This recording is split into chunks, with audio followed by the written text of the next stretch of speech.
We distributed in our camp in the jungle breakfast on days where there was no shooting, and each hut would have coffee and the camera people and then the light people and the sound people, and in a row, in a certain sequence of things.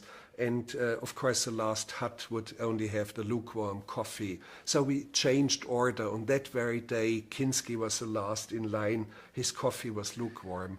And I heard him screaming from 300 feet away, out of his mind, because his coffee was lukewarm. But the situation was this: we had a plane crash, and we had a radio, a shortwave radio, which was only garbled messages. We knew something cataclysmic had happened. We only knew the plane was down, 6 people in it. We tried to figure out where was it, can we send out a rescue party? Kinski arrives screaming, already foam at his mouth, and steps that close in my face and yells at me for an hour and a half. And I try to persuade him. I try to say, Klaus, we have a plane down.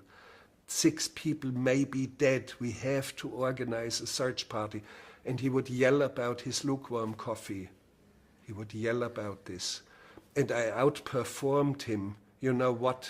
I went to my hut because I had one last piece of Toblerone, this triangular Swiss chocolate, which was of the highest value in the jungle. I mean, I had kept it for weeks and weeks, hid it away, wrapped it away against the ants and so, and I had this, and I came back with this piece of chocolate, and I peeled off the foil of it and ate it right. I stepped that close into his face and ate the piece of chocolate. And that was too much for him. He just fell silent. And he wiped his froth away. You see, the froth at his mouth would harden. It was very hard sort of froth. After an hour, it solidifies somehow, and wiped it off, and then he left.